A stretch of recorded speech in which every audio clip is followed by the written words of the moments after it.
हाँ, hello student. ये हमारा नेक्स्ट लेक्चर सीरीज में नेक्स्ट लेक्चर है जिसमें हम आईओटी कम्युनिकेशन एपीआईज़ के बारे में डिस्कस करेंगे।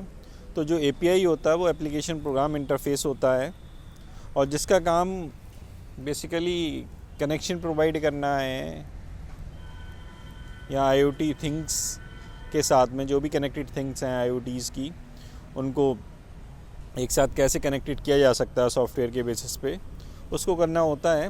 और यहाँ देखते हैं IoT API are the point of interaction. वो इंटरेक्शन का पॉइंट होता है किसके लिए? आईओटी डिवाइसेस के लिए और इंटरनेट के बीच में। आईओटी डिवाइसेस और इंटरनेट के बीच में एक कम्युनिकेशन या पॉइंट ऑफ इंटरेक्शन होता है वो, और अदर एलिमेंट्स और अदर नेटवर्क के बीच में भी हो सकता है। As a API management company Axway puts it, API are tightly linked with IoT because they allow you to securely expose connected device to customer, go to market channel or other application in your IT infrastructure। तो API क्या करते हैं? वो tightly connect करते हैं आपके IoT devices को, जिससे कि आप सिक्योरली के डिवाइस से कनेक्टेड हो सकें और जो भी आप एप्लीकेशन रन कराना चाहते हैं, आप मार्केट में प्रोड्यूस करना चाहते हैं आईटी इंफ्रास्ट्रक्चर की, उसको डेवलप कर सकें। इसके लिए इसका यूज़ किया जाता है। नेक्स्ट है generally we use two types of APIs for IoT communication. दो तरीके हैं हमारे पास आईओटी कम्युनिकेशन की, जो टेक्निक है उनको क्लासीफाई किया गया है। पहला है रेस्ट बेस्ड कम्युनिकेशन एपीआई और दूसरा है web socket based communication APIs. तो रेस्ट बेस्ड में क्या होता है कि रेस्ट बेस्ड की जो फुल फॉर्म है वो रिप्रेजेंटेशनल स्टेट ट्रांसफ़र है, जो आर्किटेक्चरल प्रिंसिपल का एक सेट है जिसमें वेब सर्विसेज को डिज़ाइन किया जाता है एंड वेब एपीआईज़ को भी करते हैं, और जो फोकस करती है that focus on the system resources and how the resource state are address and transferred. ये इसका बेसिक कॉन्सेप्ट रहता है। फिर REST API follow the request response communication model. Request और रिस्पांस पे आधारित है ये, कि पहले आप रिक्वेस्ट भेजोगे, उसके बाद उसके रिस्पेक्टिवली आपको रिस्पांस मिलेगा। REST architectural constraint apply to the components connector data element with a distributed hypermedia system. कोई भी हम मीडिया सिस्टम अगर डिज़ाइन कर रहे हैं तो उसमें कंपोनेंट्स जितने भी हम यूज़ कर रहे हैं, कनेक्टर्स यूज़ कर रहे हैं कनेक्शन के लिए, और जो भी डेटा एलिमेंट हम यूज़ कर रहे हैं उन पे सब पे अप्लाई किया जा सकता है। फिर ये इसका डायग्रामेटिकली प्रेजेंटेशन दिया है कि HTTP क्लाइंट होगा वो रिक्वेस्ट भेज सकता है। रेस्ट बेस उस पर जो प्रोग्रामिंग रहेगी वो रेस्ट अवेयर HTTP क्लाइंट रहेगा वो, और उसके थ्रू वो रिक्वेस्ट भेजेगा जो कि HTTP पैकेट्स होंगे, और HTTP पैकेट्स जो है वो HTTP सर्वर के पास जाएंगे। HTTP पैकेट में कमांड होंगी, वो HTTP कमांड्स कहते हैं जिन्हें, जिससे हम पोस्ट होती है, गेट होती है, पुट होती है और डिलीट होती हैं, ये कमांड्स होती हैं। और उसके बेसिस पे रेस्ट पेलोड जो होगा वो जेसन और XML के रिस्पेक्टिवली रहेगा, और फिर ये फॉरवर्ड किया जाएगा HTTP सर्वर पे, वहाँ पर ऑथराइजेशन होगा। और सेकंड रेस्टफुल वेब सर्विसेज होंगी जो कि यूज़ कर रहे होंगे डिफरेंट टाइप के रिसोर्सेज को URI बेसिस पे। अगर हम रेस्ट बेस्ड कम्युनिकेशन एपीआई की कंस्ट्रेंट्स देखें तो कंस्ट्रेंट में सबसे पहले क्लाइंट सर्वर आर्किटेक्चर की आता है, फिर स्टेटलेस कम्युनिकेशन होता है, उसके बाद में कैशेबल चीज़ होगी, कैशेबल होगा, लेयर्ड सिस्टम होगा, यूनिफॉर्म इंटरफेस होता है, और कोड ऑन डिमांड होता है। तो सबसे पहले हम क्लाइंट सर्वर को देखें। क्लाइंट सर्वर क्या होता है कि एक कम्युनिकेशन या नेटवर्किंग का आर्किटेक्चर है जहाँ पे पहले क्लाइंट रिक्वेस्ट भेजता है, उसके रिस्पेक्टिवली सर्वर रिस्पॉन्स देता है।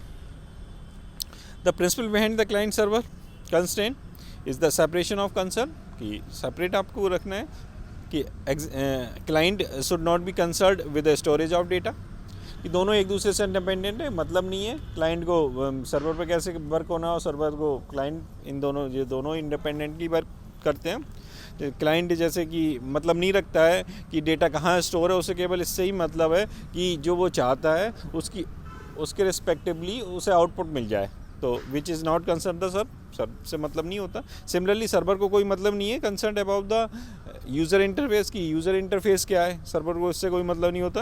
It is basically concern with the client computer को मतलब होता है कि कैसे इंटरफेस मिल रहा है उसको या मिलेगा।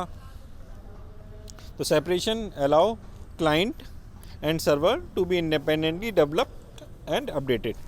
फिर आता है stateless. Each request from the client to serve must contain all the information necessary to understand the request. कि इसमें क्या होता है कि स्टेटलेट में जो भी क्लाइंट है वो सर्वर को सारी इन्फॉर्मेशन जो भी नेसेसरी इन्फॉर्मेशन है वो भेजे किसके रिक्वेस्ट के माध्यम से। I can not take the advantage of any storage context on the server. और कोई भी एडवांटेज ना ले सर्वर से किसी भी टाइप के स्टोरेज का। The session state is kept entirely on the client. कि जो सेशन अगर क्रिएट हो गया है वो टोटल क्लाइंट बेस्ड रहता है, entirely on the client. Cacheable cache constant require the data within a response to the request be implicitly or explicitly labeled as a cache label or non-cache label. If the response is cache label, अगर response cache label है, then the client cache is given to the right to use the response data for a later. कि बाद में आप response data का use कर सकते हो। Equivalent और उसकी request का भी आप use किया जा सकता है। कैशिंग कैन पार्शली और कम्प्लीटली एलिमिनेटेड। सम इंस्ट्रक्शन के कुछ इंस्ट्रक्शन के द्वारा कैश को रिमूव भी किया जा सकता है और इससे इम्प्रूव होती है एफिशिएंसी और स्केलेबिलिटी। नेक्स्ट आता है लेयर्ड सिस्टम। लेयर्ड सिस्टम में जो कंस्टेंट है, constant the behaviour of the component. कि जो भी कंपोनेंट का बिहेवियर है उसके बेसिस पे रहता है। Each component can not see the beyond the immediate layer with they are interesting. की लेयर में क्या है कि ऊपर वाली लेयर का नीचे वाली लेयर से ज़्यादा वो नहीं है, वो उसकी सर्विसेज को नहीं पता और नीचे वाले को ऊपर वाले का, ये थोड़ी इंडिपेंडेंसी रहती है लेयर सिस्टम में। The client can not tell whether it is connected directly to the end server or to a intermediatory along with the way. अब जैसे कि हम यहाँ देखें क्लाइंट और सर्वर के 2 लेयर की बात करें तो क्लाइंट को ये नहीं पता कि वो सर्वर से सिंगल एक ही बार में कनेक्ट हो रहा है या बीच में भी कोई इंटरमीडिएटरी कंपोनेंट हैं जिसके थ्रू वो कनेक्शन हो रहा है। बस उसे इतना पता है कि क्लाइंट डायरेक्टली सर्वर से कनेक्ट हो रहा है और सर्वर रिस्पांस दे रहा है उसके लिए। तो ये होता है लेयर्ड सिस्टम। इससे क्या होता है कि सिस्टम की स्केलेबिलिटी इंप्रूव करती है। यूनिफॉर्म इंटरफेस है कि uniform interface constant required the method of communication. कि कम्युनिकेशन का मेथड कौन कौन सा है क्लाइंट और सर्वर के बीच में और जो कि यूनिफॉर्म होना चाहिए। Resource are identify in the request and are themself is separated from the representation of resource data return to the client. जब कभी भी क्लाइंट होल्ड कर देगा रिसोर्सेज को, it is has all the information required to update or delete the resource you. Each message including enough information to describe how the process the message. Code of demand ki serve as a provide executable code or a script for a client to execute in their context. The constraint is the only one that is optional. RESTful web services is web API implemented by HTTP and the REST principle.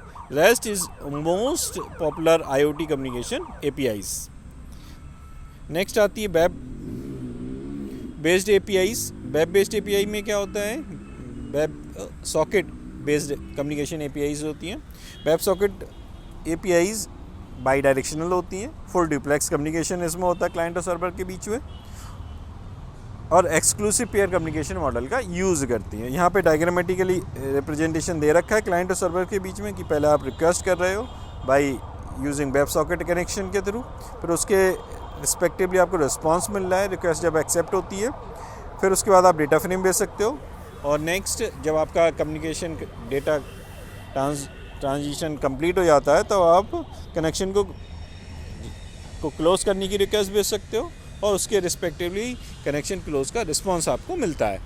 तो इसमें क्या है, initially handshake होती है HTTP की, फिर by directional communication कर सकते, कोई भी एक दूसरे को डेटा फ्रेम भेज सकता है। उसके बाद क्लोजिंग कनेक्शन होता है।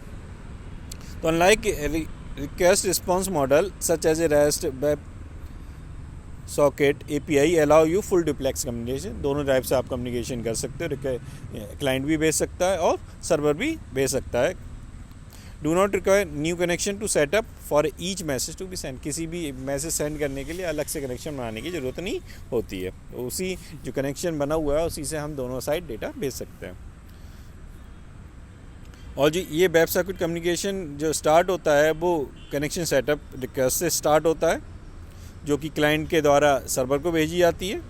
और ये रिक्वेस्ट जो है वो HTTP के थ्रू भेजी जाती है एंड सर्वर इंटरप्रेट करता है इज अपग्रेड रिक्वेस्ट में। If the server support web socket protocol, the server फिर क्या करेगा, रिस्पॉन्स करेगा वेब सॉकेट हैंडशेक रिस्पॉन्स के बेसिस पे। आफ्टर द कनेक्शन सेटअप, जब कनेक्शन बन गया यानी कि वेब सॉकेट कनेक्शन के थ्रू रिक्वेस्ट भेजी गई और वेब सॉकेट कनेक्शन के थ्रू रिस्पॉन्स दे दिया गया, तो उसके वजह से क्या हुआ, कनेक्शन क्रिएट हो गया। कनेक्शन क्रिएट होने के बाद में आप अपना डेटा और मैसेज जो है एक दूसरे को भेज सकते हो। Web socket API reduce the network traffic latency as there is no overhead of for the connection setup और termination request for each message. प्रत्येक मैसेज के लिए हमें जो रिक्वेस्ट भी नहीं करना होता है, क्लोज भी नहीं करना होता है। Web socket suitable for IoT applications that have a low latency and high throughput requirement. जहाँ पे भी हमें लो लेटेंसी की ज़रूरत हो और हाई थ्रोपुट की ज़रूरत होती है, वहाँ पर हम वेब सॉकेट प्रोटोकॉल ज़्यादा सुटेबल है। So web socket is most suitable IoT communication API for the IoT system. यहाँ डिफरेंस बताया गया है कि डिफरेंस रेस्ट और वेब सॉकेट कम्युनिकेशन प्रोटोकॉल में क्या क्या है। पहला डायरेक्शन की अगर बात करें, वो स्टेट की बात करें तो रेस्ट जो है स्टेटलेस है और वेब सॉकेट स्टेटफुल है, यानी कि हाँ कनेक्शन क्रिएट होता है, हम कनेक्शन।